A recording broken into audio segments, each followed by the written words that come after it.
Solo para fumadores. Julio Ramón Ribeiro. Sin haber sido un fumador precoz, a partir de cierto momento mi historia se confunde con la historia de mis cigarrillos. De mi periodo de aprendizaje no guardo un recuerdo muy claro. Salvo del primer cigarrillo que fumé a los 14 o 15 años, era un pitillo rubio marca Derby, que me invitó un condiscípulo a la salida del colegio. Lo encendí muy asustado, a la sombra de una morera, y después de echar unas cuantas pitadas me sentí tan mal que estuve vomitando toda la tarde y me juré no repetir la experiencia. Juramento inútil, como otros tantos que lo siguieron, pues años más tarde, cuando ingresé a la universidad, me era indispensable entrar al patio de letras con un cigarrillo encendido. Metros antes de cruzar el viejo zaguán ya había chasqueado la cerilla y alumbrado el pitillo. Eran entonces los Chesterfield, cuyo aroma dulzón guardo hasta ahora en mi memoria.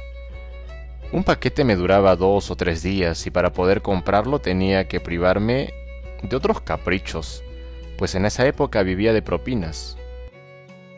Cuando no tenía cigarrillos ni plata para comprarlos, se los robaba a mi hermano. Al menor descuido ya había deslizado la mano en su chaqueta, colgada de una silla, y sustraído un pitillo. Lo digo sin ninguna vergüenza, pues él hacía lo mismo conmigo.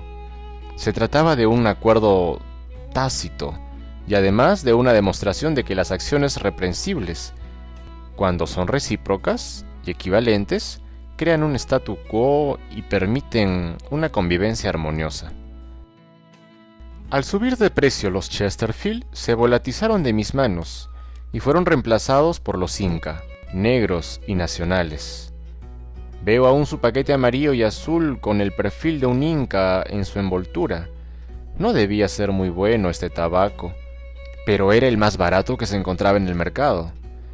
En algunas pulperías los vendían por medios paquetes o por cuartos de paquete, en cucuruchos de papel de seda. Era vergonzoso sacar del bolsillo uno de estos cucuruchos.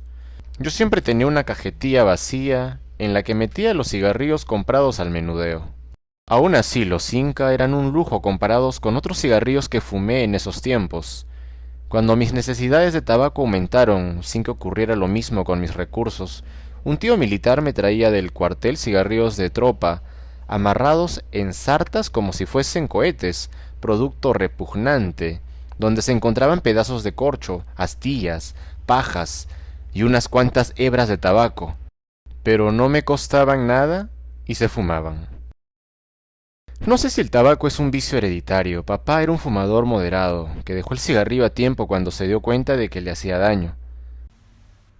No guardo ningún recuerdo de él fumando, salvo una noche en que no sé por qué capricho, pues hacía años que había renunciado al tabaco, cogió un pitillo de la cigarrera de la sala, lo cortó en dos con unas tijeritas y encendió una de las partes.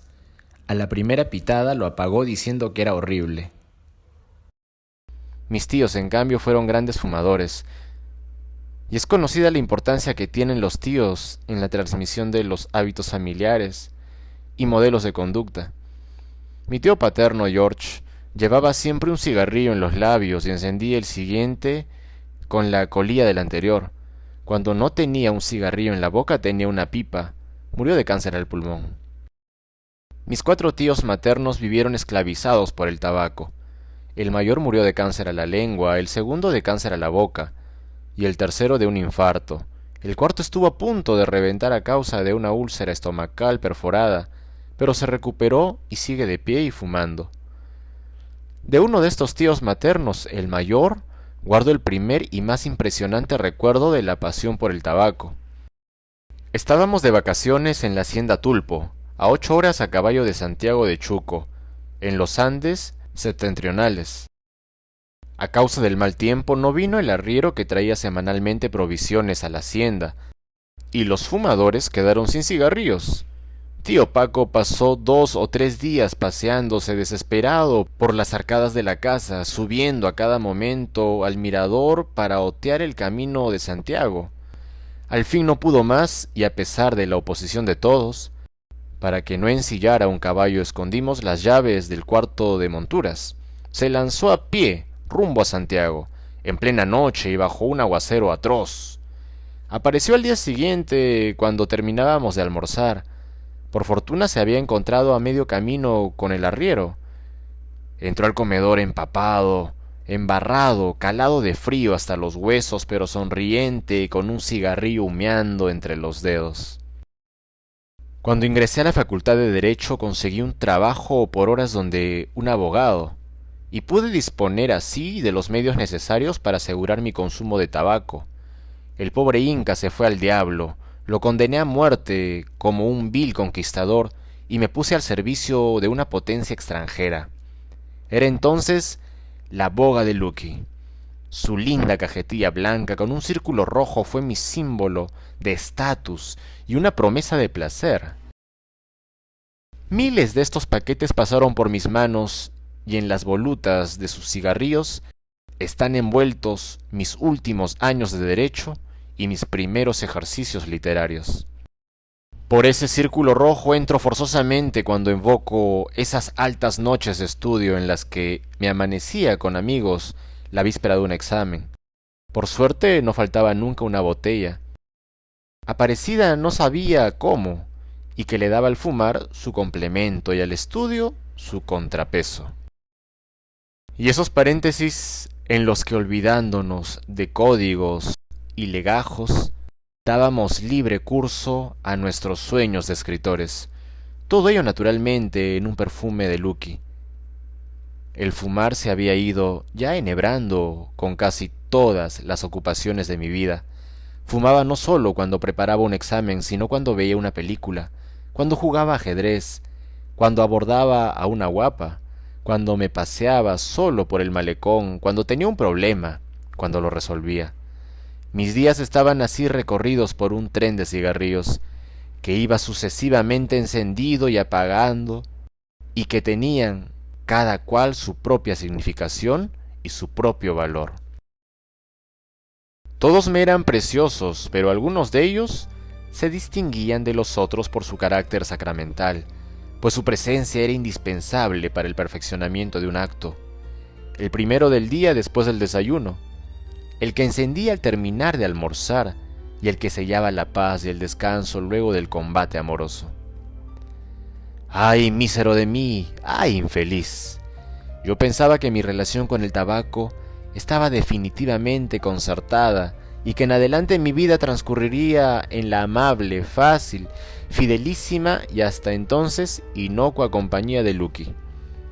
No sabía que me iba a ir del Perú y que me esperaba una existencia errante en la cual el cigarrillo, su privación o su abundancia jalonarían mis días de gratificaciones y desastres.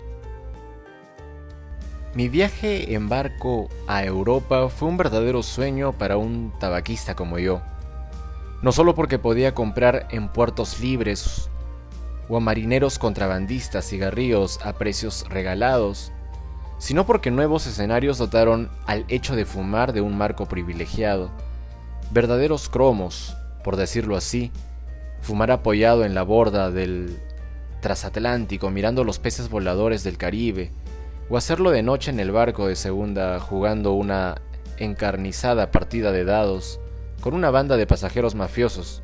Era lindo, lo reconozco. Pero al llegar a España las cosas cambiaron.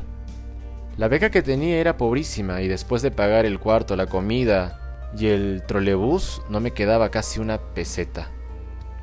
Adiós, Lucky. Tuve que adaptarme al rubio español, algo rudo y demoledor, que por algo llevaba el nombre de bisonte.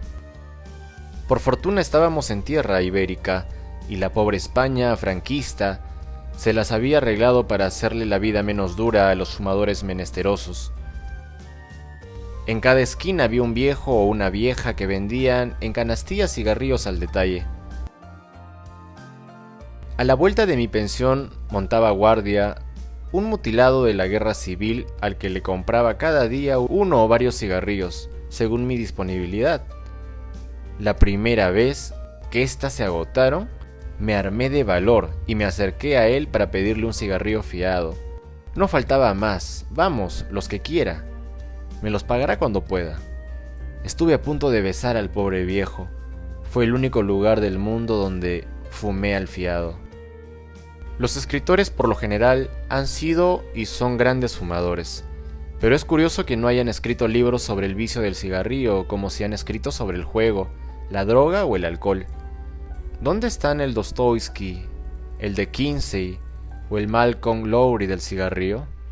Aristóteles y toda la filosofía.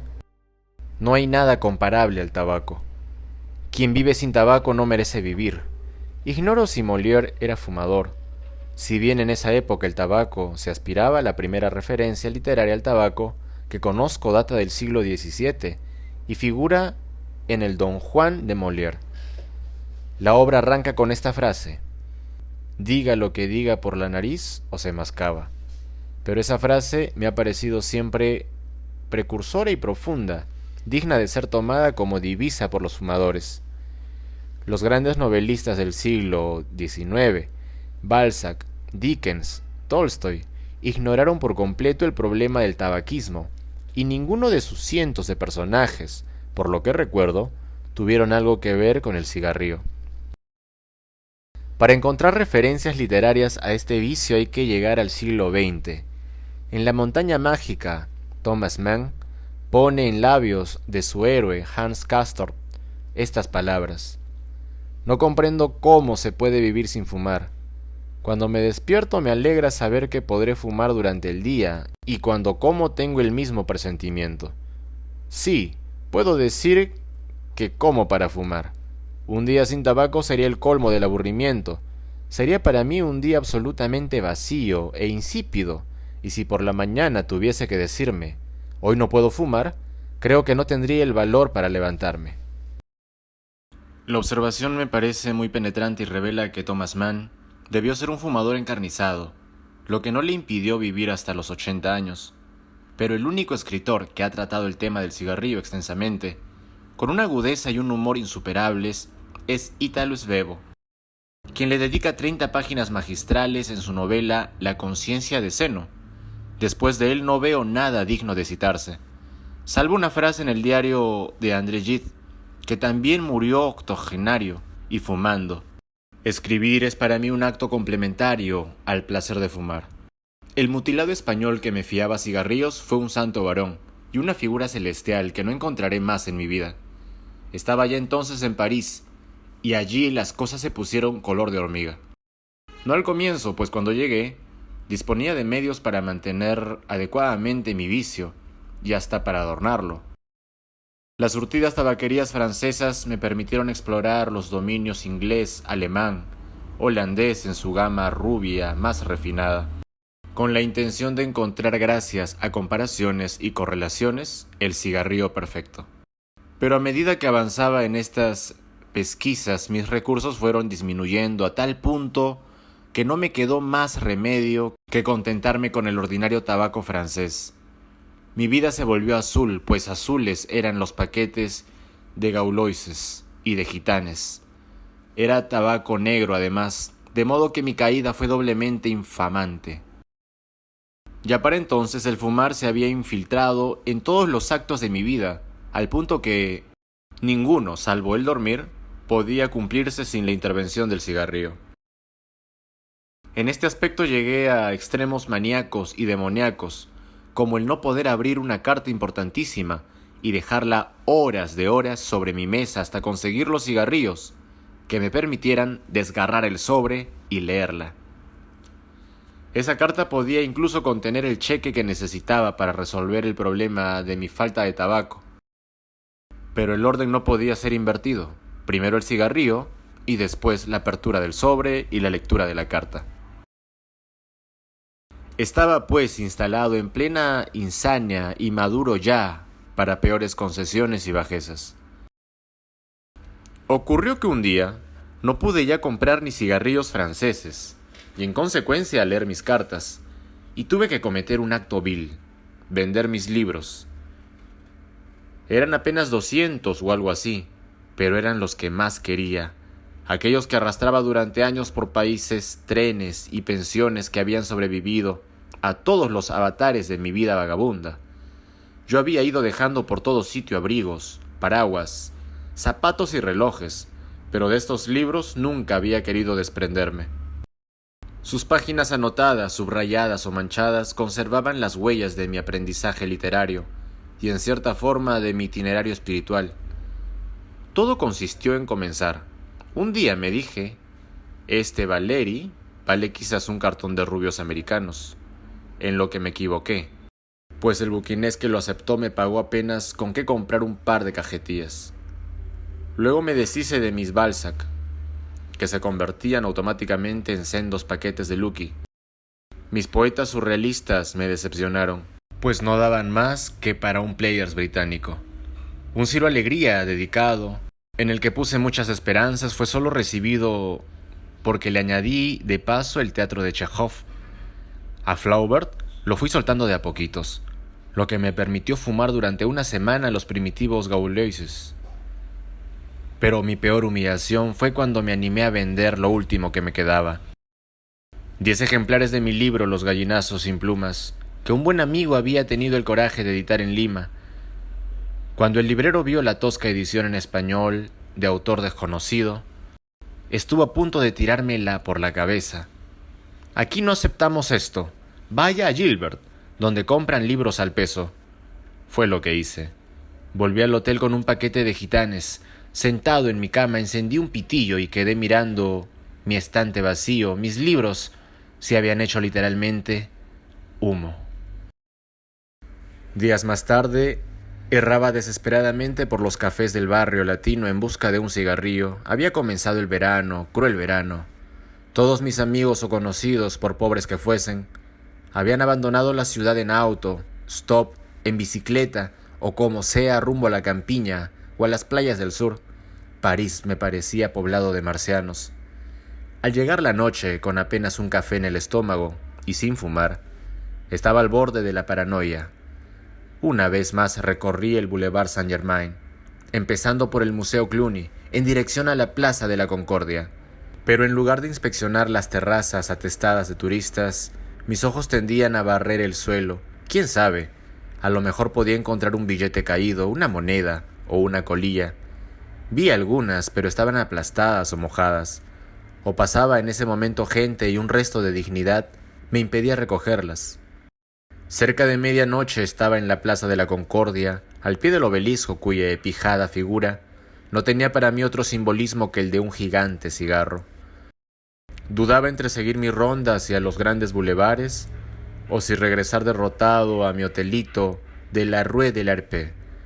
Me aventuré por la Rue Royal y del Maxim. Vi salir a un caballero elegante que encendía un cigarrillo en la calzada y despachaba al portero en busca de un taxi. Sin vacilar me acerqué a él y en mi francés más correcto le dije: ¿sería usted tan amable de invitarme un cigarrillo? El caballero dio un paso atrás horrorizado, como si algún execrable monstruo nocturno irrumpiera en el orden de su existencia y pidiendo auxilio al portero, me esquivó y desapareció en el taxi que llegaba. Un flujo de sangre me remontó a la cabeza, al punto que temí caerme desplomado. Como un sonámbulo volví sobre mis pasos, crucé la plaza, el puente, llegué a los malecones del Sena. Apoyado en la baranda miré las aguas oscuras del río y lloré copiosa, silenciosamente de rabia, de vergüenza, como una mujer cualquiera.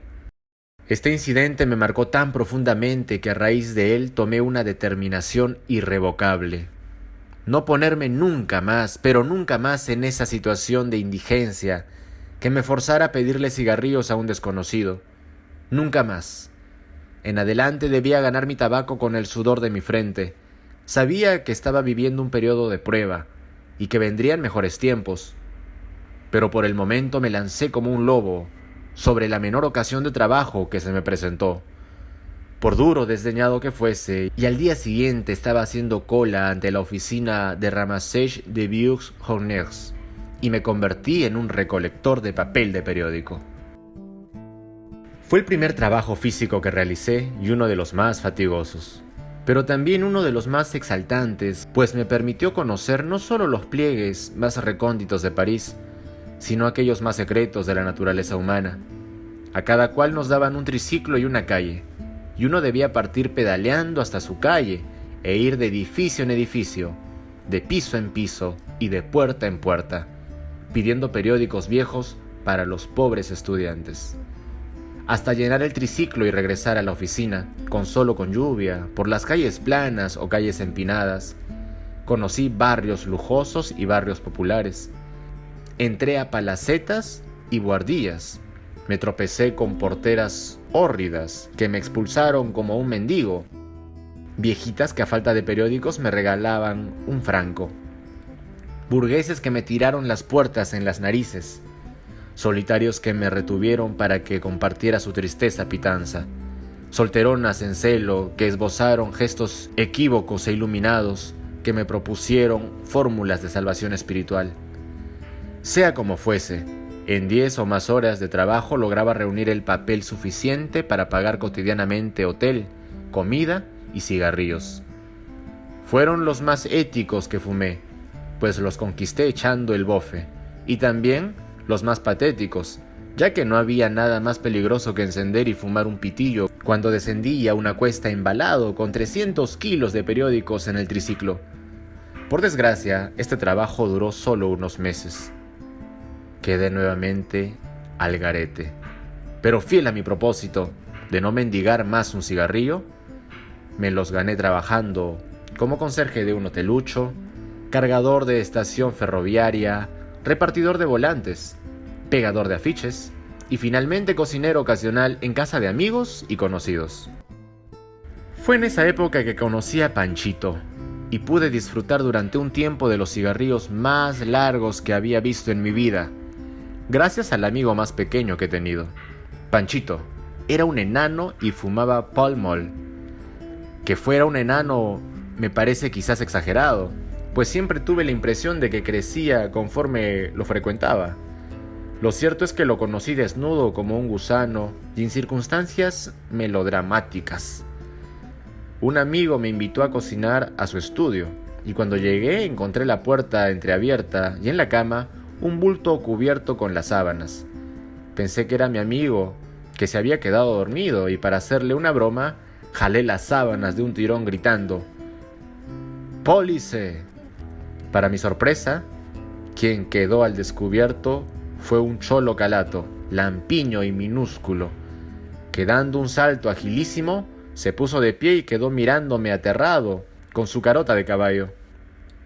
Cuando lo vi desviar la vista hacia el cortapapel toledano que había en la mesa de noche, fui yo el que me asusté, pues un hombre calato, por indefenso que parezca, se vuelve peligroso si se arma de un punzón.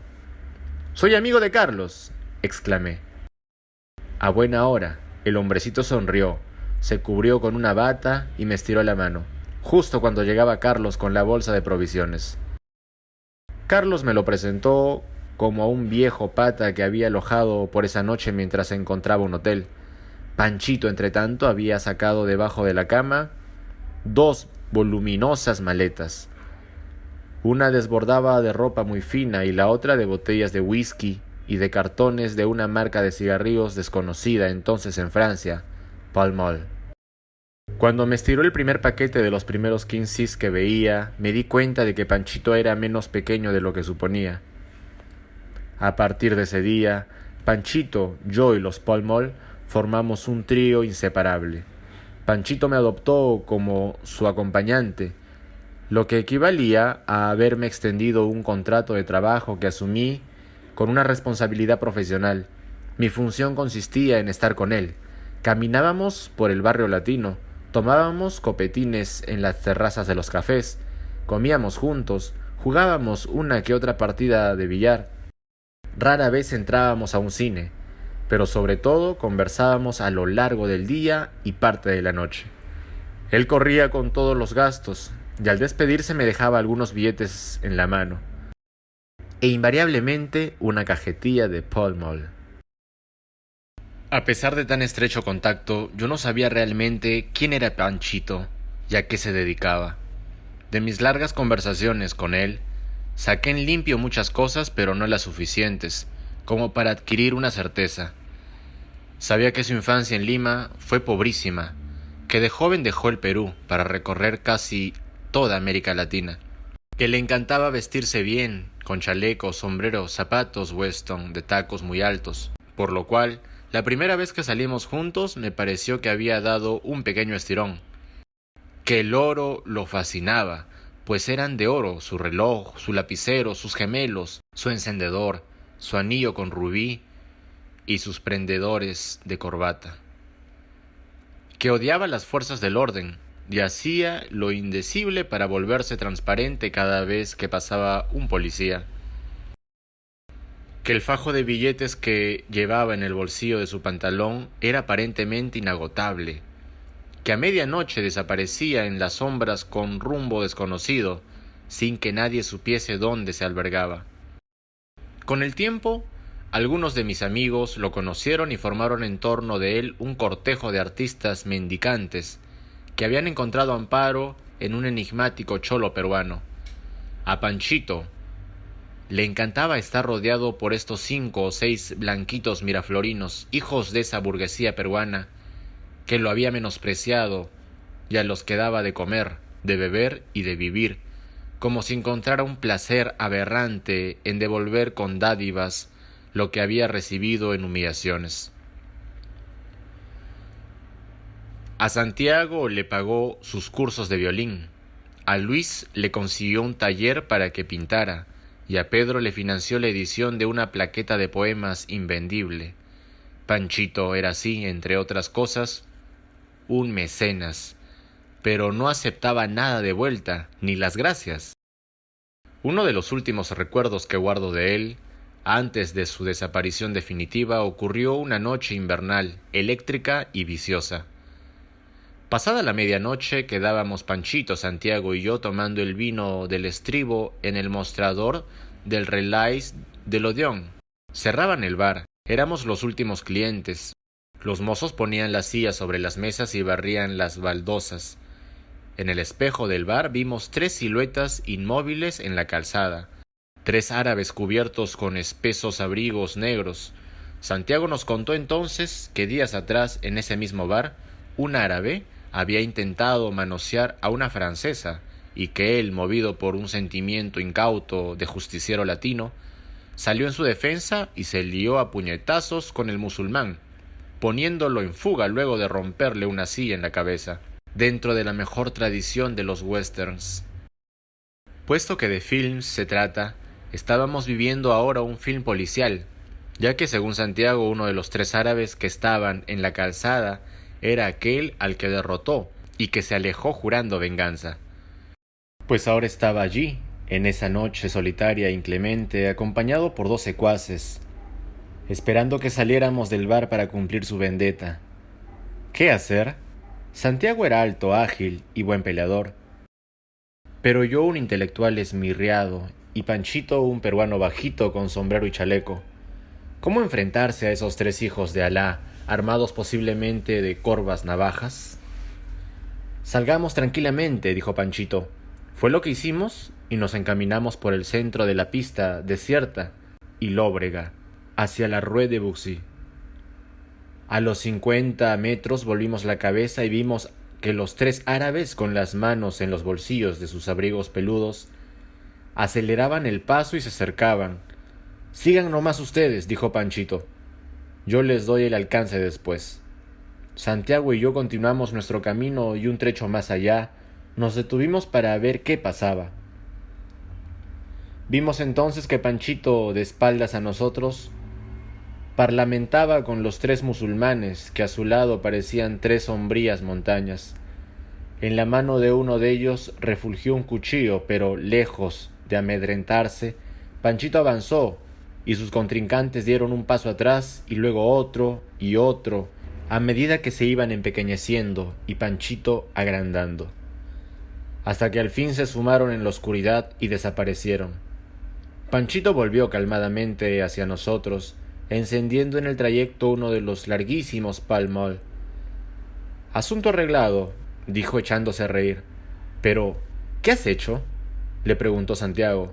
«Nada», dijo Panchito, y al poco rato añadió: «Toca», y se señaló el abrigo a la altura del tórax. Santiago y yo tocamos su abrigo y sentimos bajo la tela la presencia de un objeto duro, alargado e inquietante. Días más tarde, Panchito desapareció sin preaviso.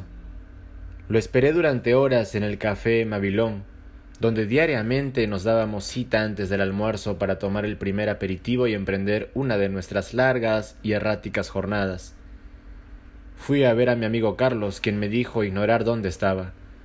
Ya lo sabrás por los periódicos, agregó sibilinamente. Y lo supe. Pero años después, cuando trabajaba en una agencia de prensa, encargado de seleccionar y traducir las noticias de Francia destinadas a América Latina, de Nizza llegó un telex con la mención Especial Perú para transmitir a los periódicos de Lima. El telex decía que un delincuente peruano, Panchito, fichado desde hacía años por la Interpol, había sido capturado por los pasillos de un gran hotel de la Costa Azul cuando se aprestaba a penetrar en una suite. Recordé que para su mamá y hermanos, a quienes enviaba regularmente dinero a Lima, Panchito era un destacado ingeniero con un importante puesto en Europa. Haciendo una bola con el telex, lo arrojé a la papelera. Los vaivenes de la vida continuaron llevándome de un país a otro, pero sobre todo de una marca a otra de cigarrillos. Ámsterdam y los Murati, ovalados con fina boquilla dorada. Amberes y los belga, de paquete rojo con un círculo amarillo.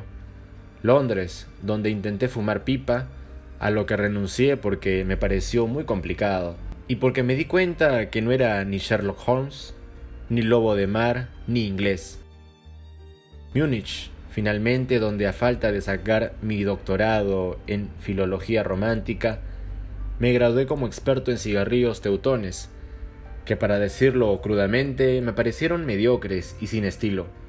Pero mencioné Múnich, no es por la bondad de su tabaco, sino porque cometí un error de discernimiento que me colocó en una situación de carencia desesperada, comparable a los peores momentos de mi época parisina.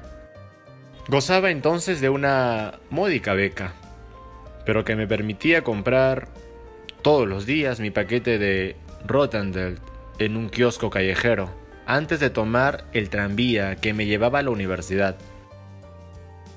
Se trataba de un acto que, a fuerza de repetirse, creo, entre la vieja frau del kiosco, yo, una relación simpática, que yo juzgaba por encima de todo protocolo comercial, pero a los 2 o 3 meses de una vida rutinaria y ecónoma, me gasté la totalidad de mi beca en un tocadiscos portátil, pues había empezado una novela y juzgué que me era necesario para llevarla a buen término. Contar con música de fondo o de cortina sonora que me protegiera de todo ruido externo.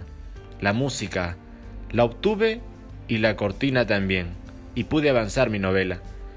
Pero a los pocos días me quedé sin cigarrillos y sin plata para comprarlos. ¿Y cómo escribir es un acto complementario al placer de fumar? Me encontré en la situación de no poder escribir, por más música de fondo que tuviese. Lo más natural me pareció entonces pasar por el kiosco cotidiano e invocar mi condición de casero para que me diera al crédito un paquete de cigarrillos. Fue lo que hice, alegando que había olvidado mi monedero y que pagaría al día siguiente. Tan confiado estaba en la legitimidad del pedido que me estiré cándidamente la mano esperando la llegada del paquete.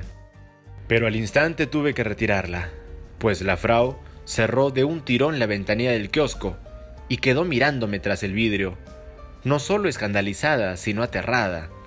Solo en ese momento me di cuenta del error que había cometido: creer que estaba en España cuando estaba en Alemania. Ese país próspero era en realidad un país atrasado y sin imaginación, incapaz de haber creado esas instituciones de socorro basadas en la confianza y la convivialidad, como es la institución del fiado. Para la frau del kiosco, un tipo que le pedía algo pagadero mañana no podía ser más que un estafador, un delincuente o un desequilibrado dispuesto a asesinarla llegado el caso. Me encontré pues en una situación terrible, sin poder fumar y en consecuencia escribir, y sin solución a la vista, pues en Múnich no conocía prácticamente a nadie, y para colmo, se desató un invierno atroz, con 1 metro de nieve en las calles, que me condenó a un encierro forzoso. No hacía más que mirar por la ventana el paisaje polar, tirarme en la cama como un estropajo o leer los libros más pesados del mundo, como los 7 volúmenes del diario íntimo de Charles Dubos o las novelas pedagógicas de Goethe. Fue entonces cuando vino en mi auxilio Herr Traunsnecker.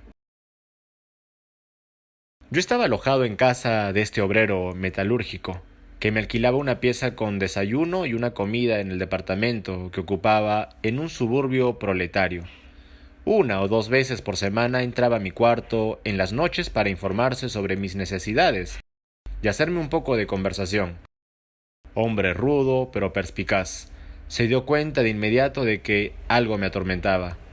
Cuando le expliqué mi problema, lo comprendió en el acto, y excusándose por no poder prestarme dinero, me regaló 1 kilo de tabaco picado, papel de arroz y una maquinita para liar cigarrillos.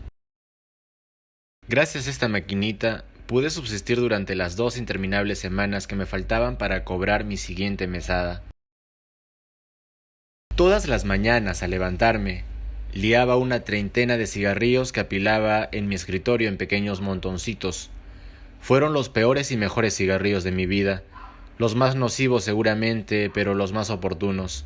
El tabaco estaba reseco, el papel era áspero, y el acabado artesanal, tosco y execrable a la vista. Pero ¿qué importaba? Ellos me permitieron capear el temporal y reanudar con brío mi novela interrumpida. Si la concluí, se debe en gran parte a la maquinita del señor Traunsnecker, quien lavó así la afrenta que recibí de la vieja Frau y me reconcilió con el pueblo germánico. Este servicio se lo pagué con creces, lo que me obliga a hacer una digresión, pues el asunto no tiene nada que ver con el cigarrillo, aunque sí con el fuego. Frau Traunsnecker entró una tarde desolada a mi habitación. Hacía más de 1 hora que había puesto en el horno un pastel de manzana, pero la puerta de la cocina se había bloqueado y no podía entrar para sacar el pastel que estaba quemando. Intenté abrir la puerta primero con una ganzúa improvisada, luego a golpes, pero era imposible y el olor quemado aumentaba. Me acordé entonces de que el baño estaba al lado de la cocina y de que sus respectivas ventanas eran contiguas. No había más que pasar de una pieza a otra por la ventana. Le expliqué a Frau Traunsnecker mi plan y me dirigí al baño. Pero ella se lanzó tras mí chillando. Trató de contenerme. Dijo que era muy arriesgado. Hubo un forcejeo hasta que logré encerrarme en el baño con llave.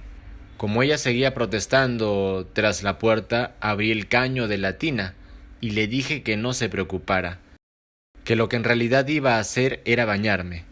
Lo que hice fue abrir la ventana y quedé espantado, no solo porque el 4.º piso de ese edificio obrero daba a un hondísimo patio de cemento, sino porque la ventana de la cocina estaba más lejos de lo que había supuesto.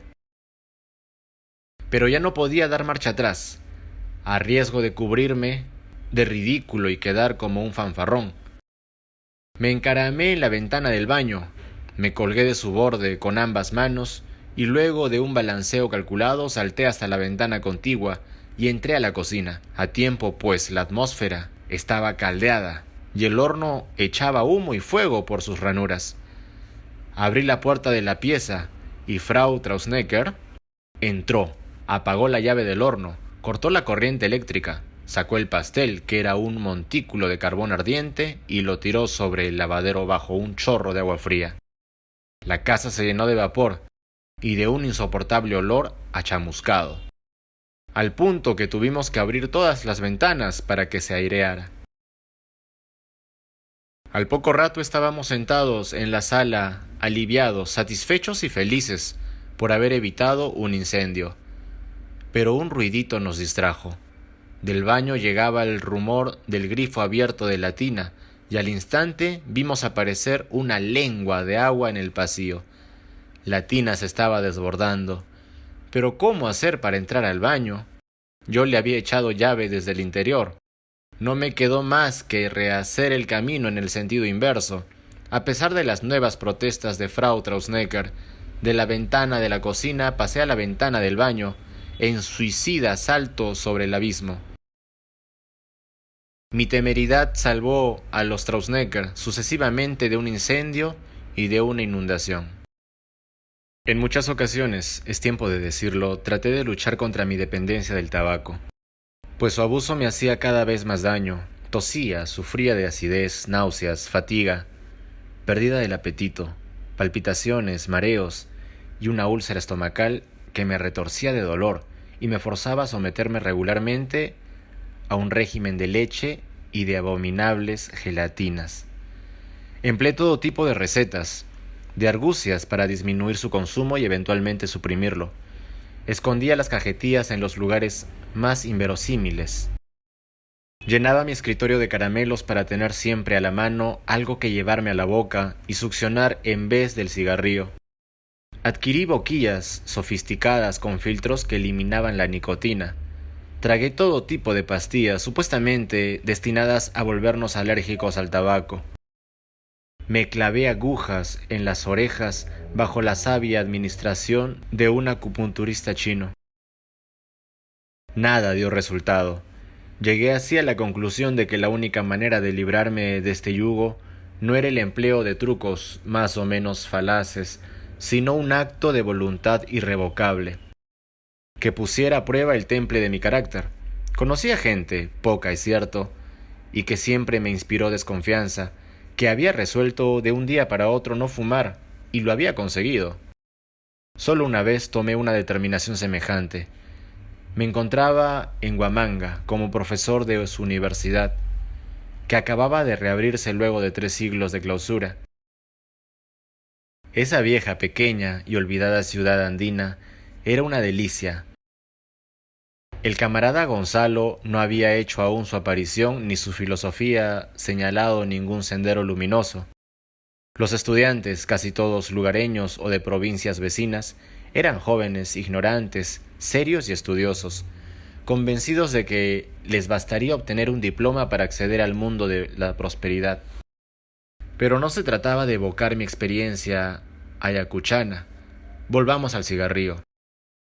Soltero, sin obligaciones y ganando un buen sueldo, podía surtirme de la cantidad de camel que me diera la gana, pues había adoptado esa marca. Quizás por la afinidad que existía entre el camello y las llamas y vicuñas que circulaban por el pueblo. Pero una noche, conversando y fumando con mis colegas en un café de la plaza de armas, me sentí repentinamente mal. La cabeza me daba vueltas, tenía dificultades para respirar, sentía punzadas en el corazón. Me retiré a mi hotel y me tiré en la cama, confiado en que reposando me iba a recuperar. Pero mi estado se agravó. El techo se me venía encima, vomité bilis. Me sentí realmente morir. Me di cuenta entonces de que eso se debía al cigarrillo, de que al fin estaba pagando al contado la deuda acumulada en 15 años de fumador desenfrenado. Era necesario tomar una decisión radical, pero no solo tomarla, no fumar más, sino consagrarla con un acto simbólico que sellara su carácter sacramental. Me levanté de la cama tambaleante, cogí mi paquete de camel y lo arrojé al terreno baldío, que quedaba al pie de mi ventana. Nunca más, me dije, nunca más. Y desahogado por ese rasgo de heroísmo, caí nuevamente en mi cama y me quedé al instante dormido. Pasada la medianoche me desperté, recordé mi determinación de la víspera y me sentí no solo moralmente reconfortado, sino físicamente bien. Tanto que me levanté para consignar mi renuncia al tabaco en líneas que imaginé, si no inmortales, dignas al menos de una merecida longevidad. Escribí en realidad varias páginas glorificando mi gesto y prometiéndome una nueva vida basada en la austeridad y la disciplina. Pero a medida que escribía me iba sintiendo incómodo, mis ideas se ofuscaban. Penaba para encontrar las palabras, una angustia creciente me impedía toda concentración y me di cuenta de que lo único que realmente quería en ese momento era encender un cigarrillo. Durante 1 hora al menos luché contra este llamado, apagando la luz para tirarme a la cama e intentar dormir, levantándome para poner música en mi tocadiscos portátil, bebiendo vasos y vasos de agua fresca, hasta que no pude más. Cogí mi abrigo y decidí salir del hotel en busca del cigarrillo, pero ni siquiera salí de mi cuarto. A esa hora no había nada abierto en Huamanga. Empecé entonces a revisar los bolsillos de todos mis sacos y pantalones, los cajones de todos los muebles, el contenido de maletas y maletines, en busca del hipotético cigarrillo olvidado. Tirando todo por los aires y a medida de que más infructuosa era mi búsqueda, más tenaz era mi deseo. De pronto mi mente se iluminó. La solución estaba en el paquete que había arrojado por la ventana. Cuando me asomé a ella, vi 8 o 10 metros más abajo el terreno baldío vagamente iluminado por la luz de mi habitación. Ni siquiera vacilé. Salté al vacío como un suicida y caí sobre un montículo de tierra, doblándome un tobillo. A gatas exploré y desmonté alumbrado por mi encendedor. Allí estaba el paquete. Sentado entre las inmundicias encendí un pitillo, levanté la cabeza y lancé la primera bocanada de humo hacia el cielo espléndido de Huamanga. Este percance fue un anuncio que no supe escuchar ni aprovechar. Proseguí mi vida errante por diferentes ciudades, albergues y ocupaciones, dejando por todo sitio volutas de humo y colillas aplastadas, hasta que recalé nuevamente en París, en un departamento de 3 piezas, donde pude reunir una colección de 60 ceniceros. No por manía de coleccionista, sino para tener siempre a la mano algo en que tirar puchos o cenizas. Había adoptado entonces el Marlboro, pues esta marca, que no era mejor ni peor que las tantas que había ya probado, me sugirió un juego gramatical que practicaba asiduamente. ¿Cuántas palabras podían formarse con las de 8 letras de Marlboro?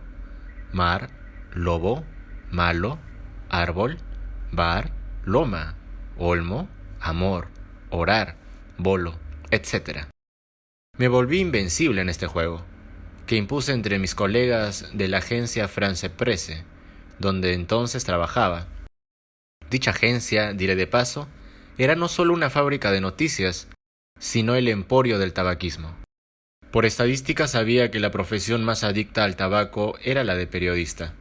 Y lo verifiqué, pues las salas de redacción, a cualquier hora del día o de la noche, eran espaciosos antros donde decenas de hombres tecleaban desesperadamente en sus máquinas de escribir, chupando sin descanso puros, pipas, pitillos de todas las marcas, en medio de una espesa bruma nicotínica, al punto que me pregunté si estaban reunidos allí para redactar las noticias o más bien para fumar. Fue precisamente durante la era del Marlboro y de mi trabajo en la agencia que reventé. No es mi propósito establecer una relación de causa a efecto entre esta marca de cigarrillos y lo que me ocurrió. Lo cierto es que una tarde caí en mi cama y comencé a morir, con gran alarma de mi mujer, pues entre tanto, aparte de fumar, me había casado y tenido un hijo. Mi vieja úlcera estomacal estalló y una hemorragia incontenible me iba evacuando del mundo por la vía inferior. Una ambulancia de estridente sirena me llevó al hospital en estado comatoso y gracias a transfusiones de sangre masivas pude volver a mí. Esto es horrible y no abundo en detalles para no caer en el patetismo. El doctor Dufont me cicatrizó la úlcera en 2 semanas de tratamiento y me dio de alta con la recomendación expresa, aparte de medicinas y régimen alimenticio, de no fumar más. No fumar más. Inocente, doctor Dufont. Ignoraba con qué tipo de paciente se había encontrado. 2 meses más tarde, incorporado nuevamente en mi trabajo, en la agencia de prensa, entre cientos de rabiosos fumadores, tiraba el canasto diariamente un par de cajetillas de Marlboro vacías. Marlboro. Mi juego gramatical se enriqueció. Broma, robar, rabo, hola, romo, borla, etc. Esto puede tener gracia, pero así como nuevas palabras encontré, nuevas hemorragias tuve y nuevas ambulancias fueron llevándome al hospital. Entre pitos y sirenas, para dejarme exánime ante los ojos horripilados del doctor Dupont.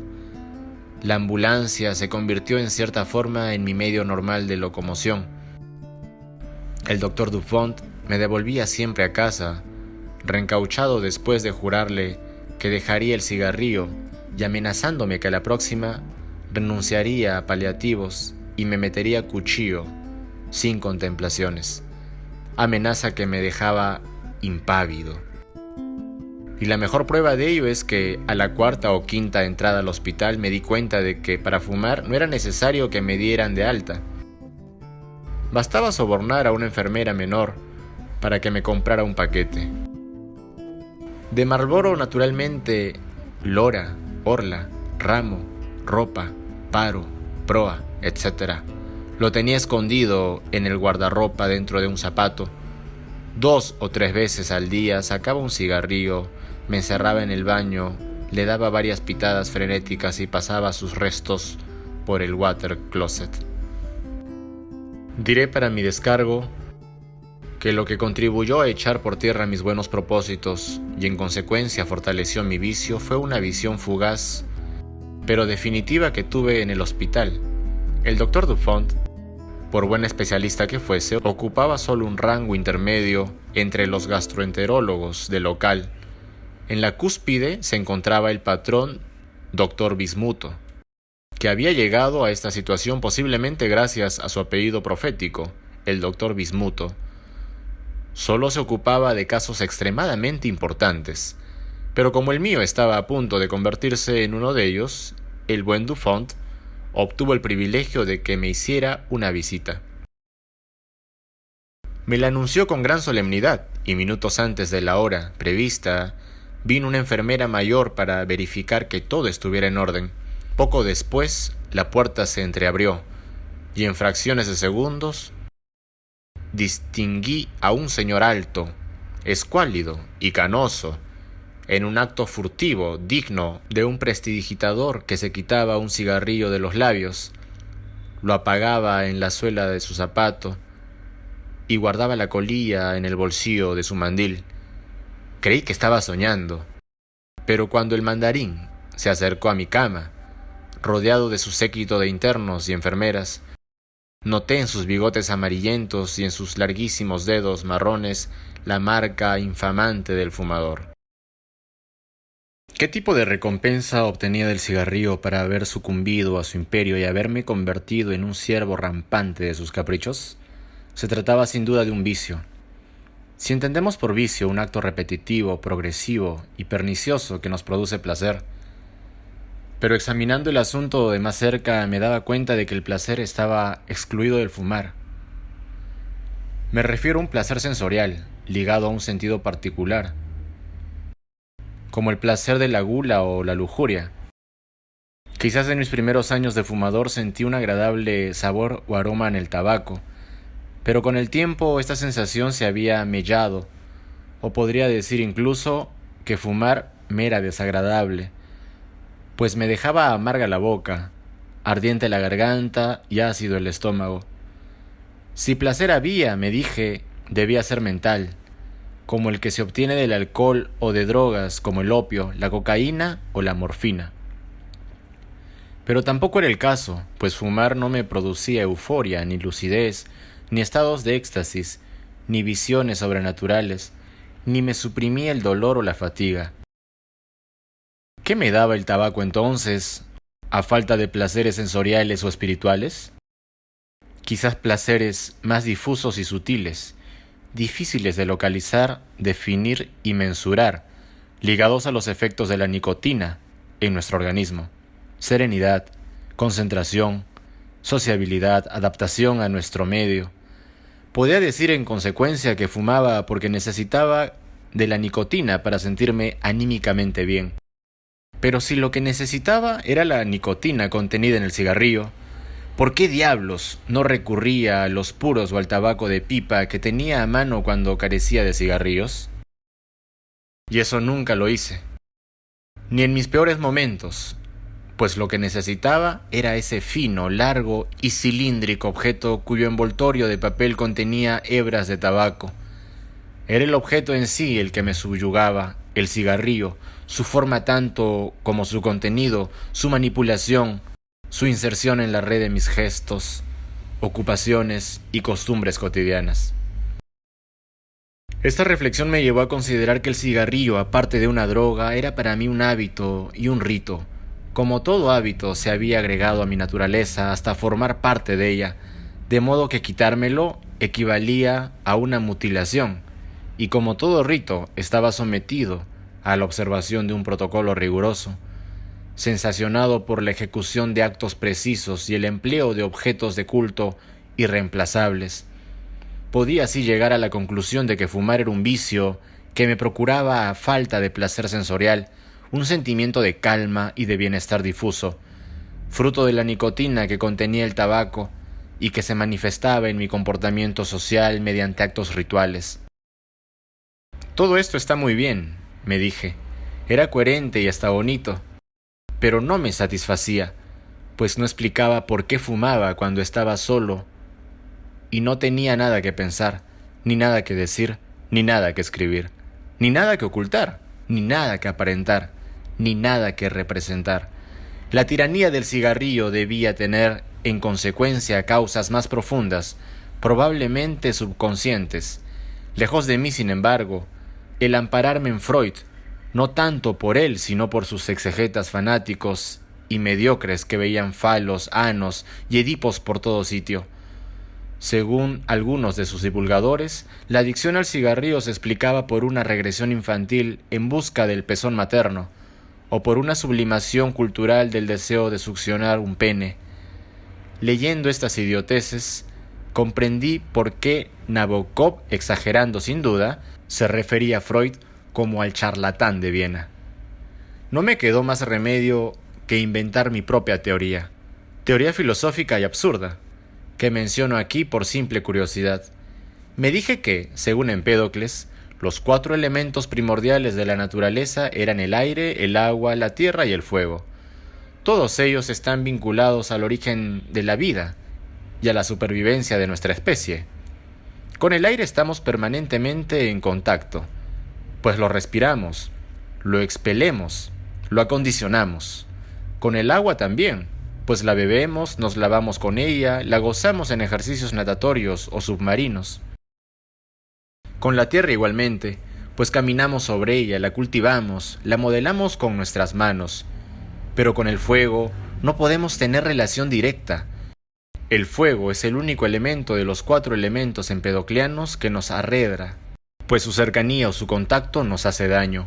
La sola manera de vincularnos con él es gracias a un mediador, y este mediador es el cigarrillo.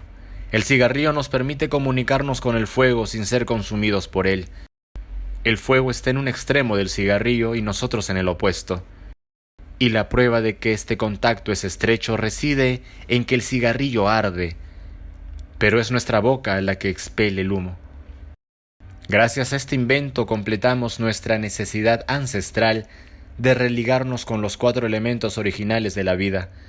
Esta relación, los pueblos primitivos, la sacralización mediante cultos religiosos diversos, terráqueos o acuáticos, y en lo que respecta al fuego, mediante cultos solares. Se adoró al sol porque encarnaba al fuego y a sus atributos, la luz y el calor. Secularizados y descreídos ya no podemos rendir homenaje al fuego, sino gracias al cigarrillo. El cigarrillo sería así un sucedáneo de la antigüedad divina solar, y fumar una forma de y fumar una forma de perpetuar su culto, una religión en suma, por banal que parezca. De ahí que renunciar al cigarrillo sea un acto grave y desgarrador, como una abjuración. El cuchillo del Dr. Dufont fue mi espada de Damocles, con la diferencia de que a mí se me cayó. Eso ocurrió años más tarde, cuando el Marlboro y su estúpido juego de palabras, bar, lar, loma, ralo, rabo, etc., había sido reemplazado por el Dunhill, en su lindo estuche Burdios, con guardilla dorada. Me encontraba entonces en Cannes, siguiendo un nuevo tratamiento para librarme del tabaco, luego de una última estada en el hospital. Dufont había decretado distracción, deportes y reposo, receta que mi mujer, convertida en la más celosa guardiana de mi salud y extirpadora de mi vicio, se encargó de aplicar y controlar escrupulosamente. Ocupaba mis jornadas en jogging matinal, baños de sol y de mar, larga siesta, remo en bote de goma y bicicleta crepuscular. Ello alternado con comidas sanas y actividades espirituales, pero de bajo perfil, como hacer solitarios, leer novelas de espionaje y ver folletones de televisión. Este calendario no dejaba ninguna fisura por donde pudiera colar un cigarrillo, tanto más cuanto mi mujer no me abandonaba ni a sol ni a sombra. Al mes estaba tostado, fornido, saludable y diría hasta hermoso. Pero en el fondo me sentía insatisfecho, desasosegado, por momentos increíblemente triste. De nada me servía percibir mejor la pureza del aire marino, el aroma de las flores y el sabor de las comidas, si era la existencia misma la que se había vuelto para mí insípida. Un día no pude más. Convencí a mi mujer de que en adelante iría a la playa 1 hora antes que ella y mi hijo, para aprovechar más los beneficios de vida salutífera y recreativa. En el trayecto compré un paquete de Dunhill, y como era arriesgado conservarlo conmigo o esconderlo en casa, encontré en la playa un rincón apartado donde hice un hueco. Lo guardé, lo cubrí con arena y dejé encima como seña una piedra ovalada. Es así que muy de mañana partía de casa a paso gimnástico ante la mirada asombrada de mi mujer, que me observaba desde el balcón orgullosa de mis disposiciones atléticas, sin sospechar que el objetivo de esa carrera no era mejorar mi forma ni batir ningún récord, sino llegar cuanto antes al hueco en la arena. Desenterraba mi paquete y fumaba un par de pitillos, lenta, concentrada y hasta angustiosamente, pues sabía que serían los únicos del día.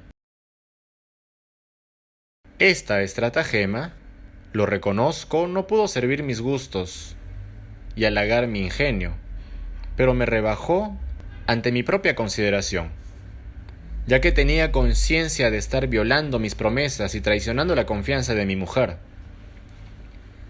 Aparte de que mi plan no estuvo exento de imprevistos, como esa mañana que llegué a mi reducto y no encontré la piedra ovalada.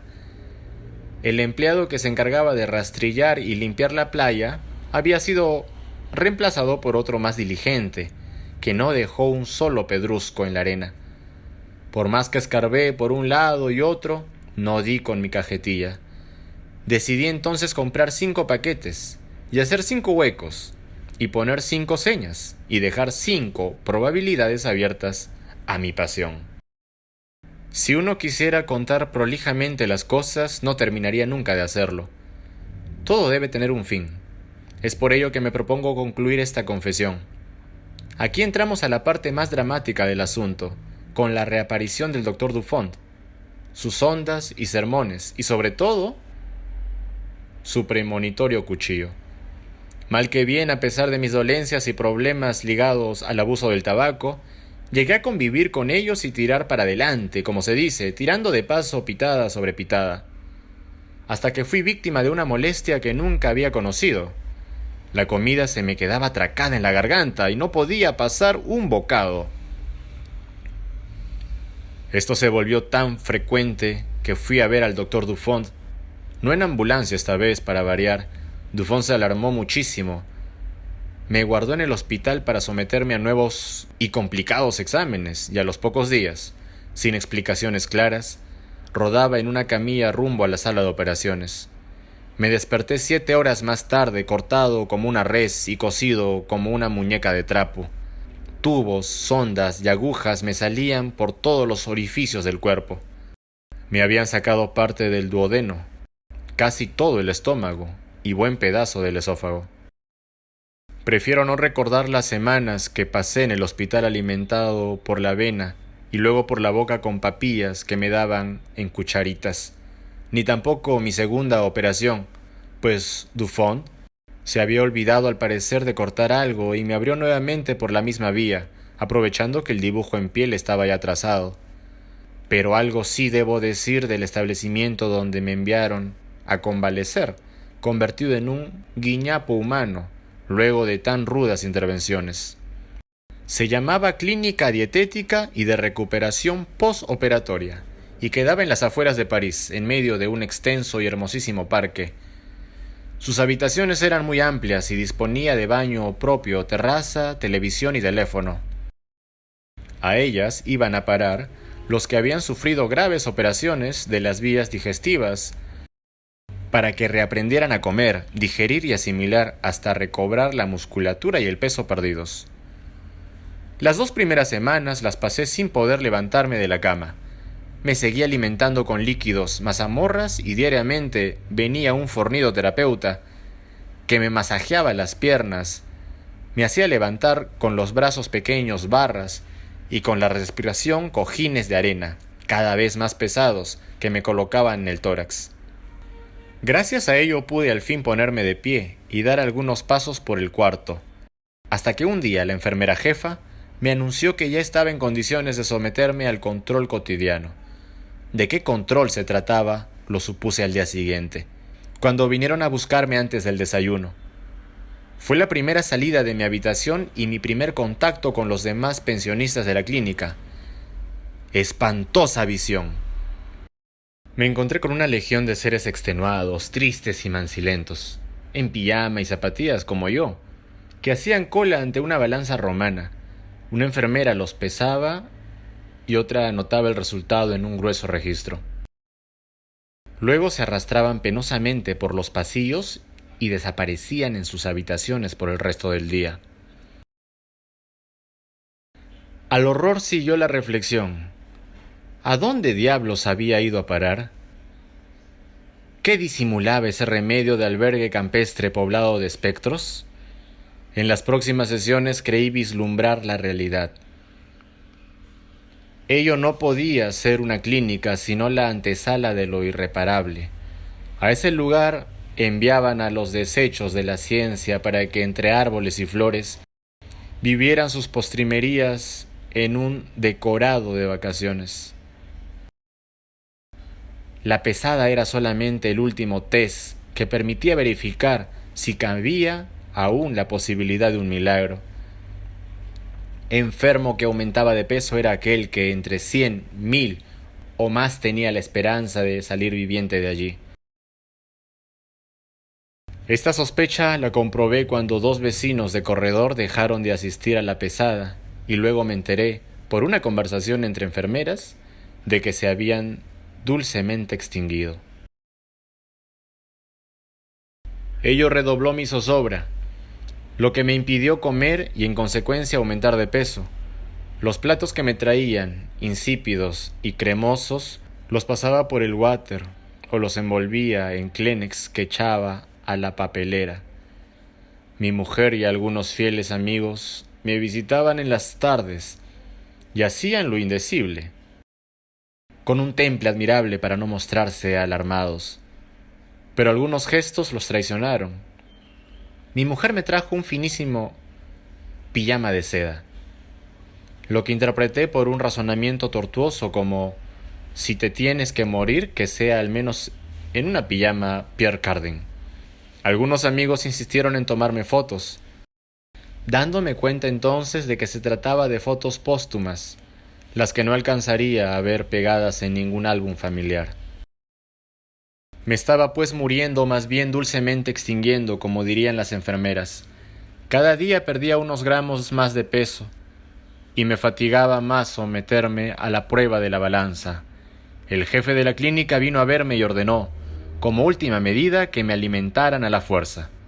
Me metieron una sonda de caucho por la nariz y a través de la sonda, con un enorme émbolo, me disparaban alimentos molidos al estómago. La sonda tenía que conservarla en forma permanente, su extremo visible, pegado en la frente con un esparadrapo. Era algo tan horrible que a los 2 días la arranqué y la tiré por los suelos. El jefe de la clínica regresó para sermonearme, y como me resistía a que me volvieran a poner, se retiró despechado, diciéndome antes de salir: «Me importa un bledo, pero de aquí no sale hasta que no aumente de peso. Usted asuma toda la responsabilidad».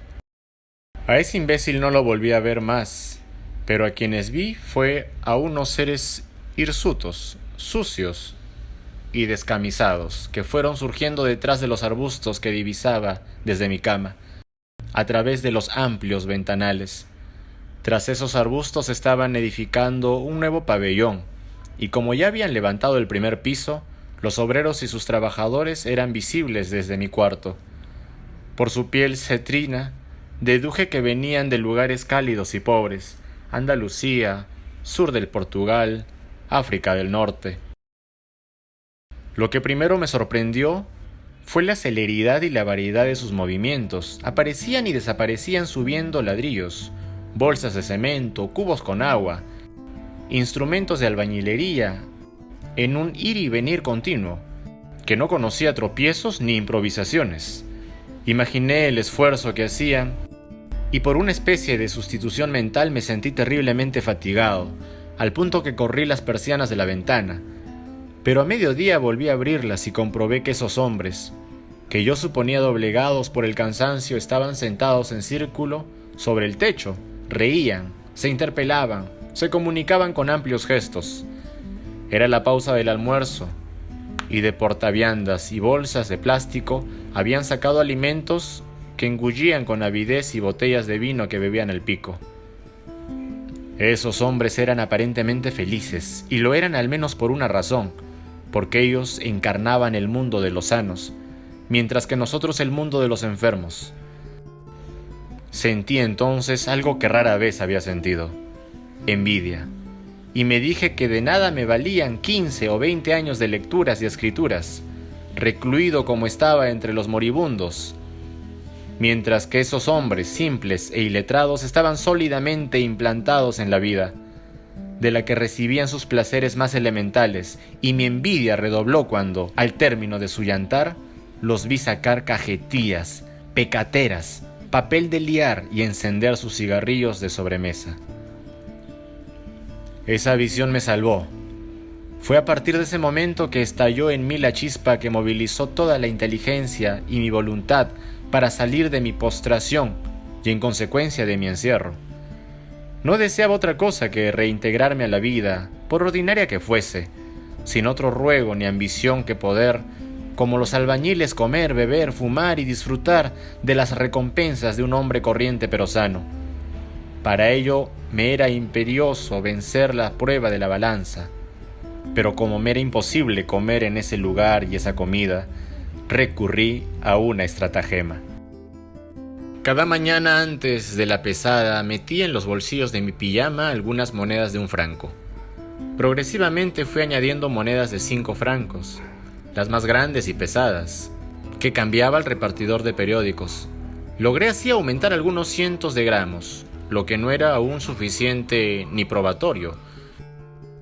Le pedí entonces a mi mujer que me trajera de casa un juego completo de cubiertos, alegando que con ellos podría tal vez alimentarme mejor que con los toscos cubiertos de la clínica.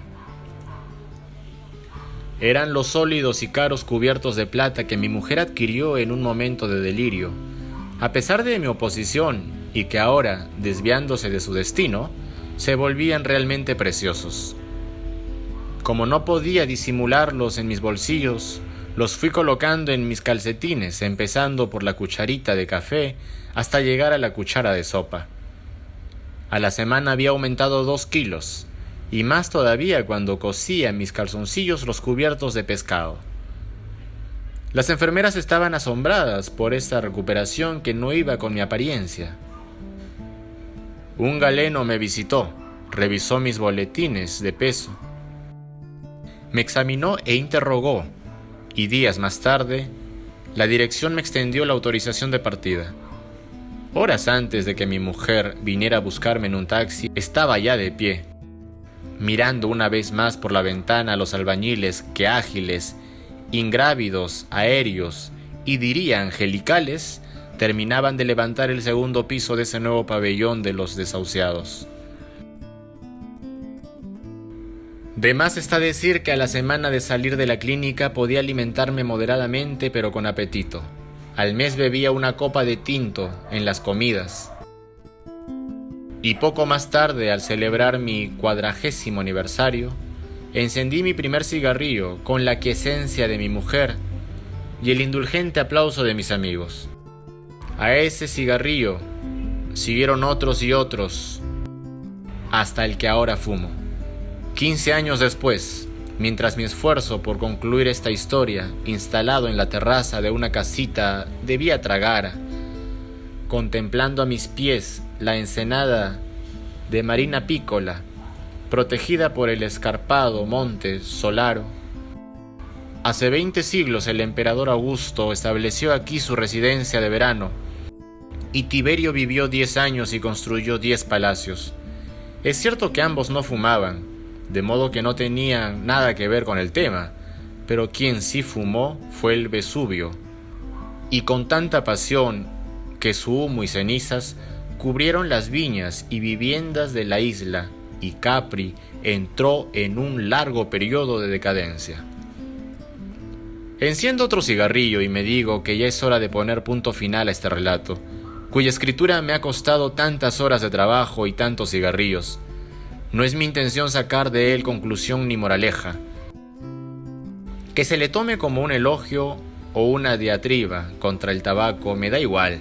No soy moralista ni tampoco un desmoralizador, como a Flaubert le gustaba llamarse. Y ahora que recuerdo, Flaubert fue un fumador tenaz, al punto que tenía los dientes cariados y el bigote amarillo, como lo fue Gorky, quien vivió además en esta isla. Y como lo fue Hemingway, que si bien no estuvo aquí, residió en una isla del Caribe.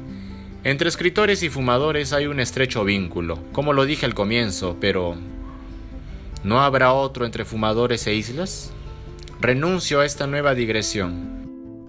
Por virgen que sea la isla a la que me lleve, veo además con aprensión que no me queda sino un cigarrillo, de modo que le digo adiós a mis lectores y me voy al pueblo en busca de un paquete de tabaco.